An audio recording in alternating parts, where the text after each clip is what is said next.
and gentlemen, it is time for us to be totally entertained by Mr. Ted Remington. I hope you enjoy his stories as much as I have. Thank you. Enjoy your night.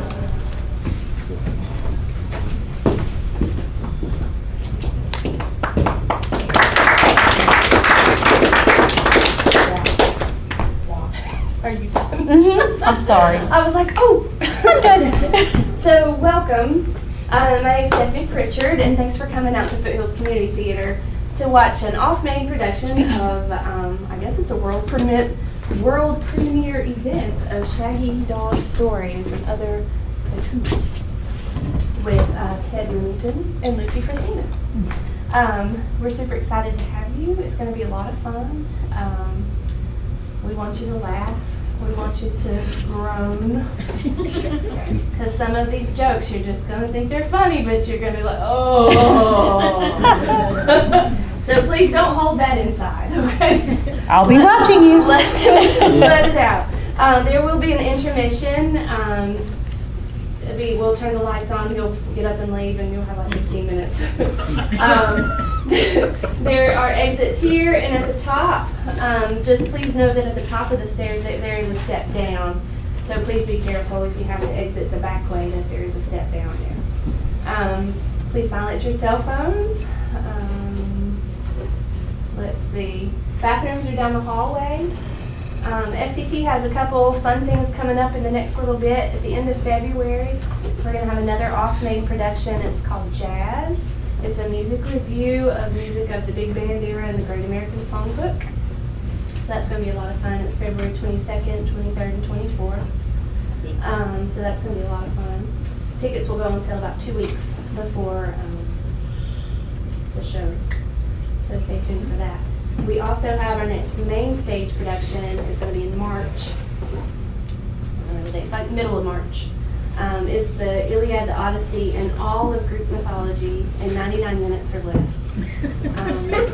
It's a comedy. It's a comedy. It's going to be a lot of fun. A lot of fun. I think there's 5 characters, and they each play about 30 people. So you can imagine that's going to be funny. Just to watch them scramble in 99 minutes or less. So that's coming up in March. Going to be a lot of fun. And tickets again 2 weeks before, or 3 weeks if you have a season ticket. And we have a couple other shows at the end of our season, but I'm not going to take your time tonight talking about it. Please like our Facebook page, or you can sign up to be on our email list on our website, fctplays.org. And that way you can stay up to date with what we're doing when we have auditions and all kinds of fun stuff that we're doing. So I'll hush and let Ted take the stage, and I hope you have a good time. Thanks.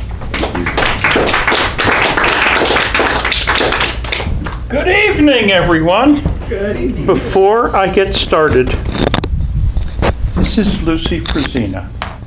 Lucy has been my friend for years. We met doing a play called Sylvia. There were 3 main characters. I was one of them. Sylvia played a dog that I found in New York. Hey, hey! Hey, hey, hey, hey. Yes, she didn't bark. She hey.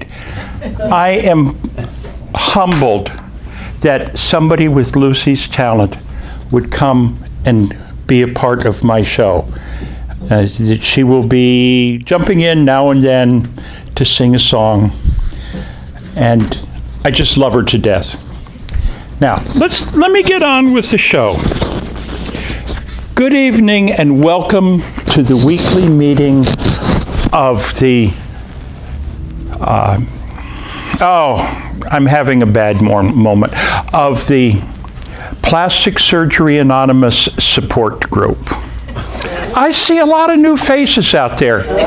I can't tell you how disturbing that is. Remember, it used to be plastic surgery wasn't even whispered about. But now, you can mention Botox and nobody even raises an eyebrow. I have to announce a major change in the performance tonight. I had a comedy partner, my friend Bucky the Deer. He learned all of his lines. He knew where to go on the stage when we were moving. Everything was great. Then we had dress rehearsal. The lights came on, and Bucky went, and that was the end of that. It was, but we'll get through it. Now, where are we going first? Now we go to Ireland. I've had several trips to Ireland. I love the place. The people are fascinating, funny, friendly. I've got quite a few stories about Ireland. Let's start, and okay, there's something else I need to tell you. I've got my teleprompter here. It's to remind me which jokes to tell in which order. I know all the stories, it's just the order, so just bear with me. The other thing is, I have trouble with keeping the names straight of the characters in the stories. So if I make a mistake, just say it's because Ted's old. Now, my name really isn't Ted, it's Theophilus. When I was born, the nurse handed me to my father, and he held me and looked down and said, "That's the Theophilus-looking baby I've ever seen." And people don't believe that. Anyway, Ireland. Ireland has its own Who Wants to Be a Millionaire? It's not $1 million, it's €1,000,000. Sean is in the final. He has one question and one lifeline. He can walk away with the €500,000, or he can go for the question. He says, "I feel lucky, I'm going for the question." The MC says, "Okay, Sean, for €1,000,000, which of these birds does not build a nest?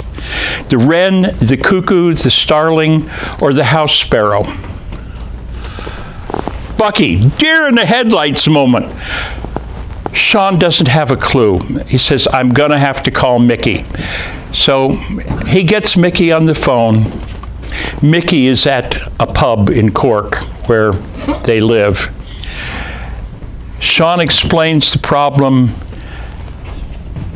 Mickey says, "You're daft, man. Everybody knows that. It's the friggin' cuckoo." "You're sure? You can take it to the bank." So they go through the rigmarole. Is that your final answer and all that stuff? The bells ring, the lights flash, the confetti comes down. Sean has won €1,000,000. Off to Cork he goes and finds Mikey and says, "How did you know it was the cuckoo?" And he said, "Come on, everybody knows that friggin' cuckoos live in cuckoo clocks."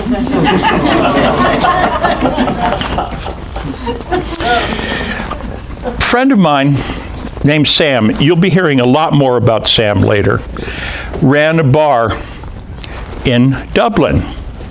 Every night, this Irish fellow would come in and he'd sit down at the bar and he'd order 3 different draft beers, 3 different brands, and he'd drink them one after the other, pay his tab, and leave. After about a week of this, Sam says, What are you doing here? What is this? Is this some sort of a ritual?"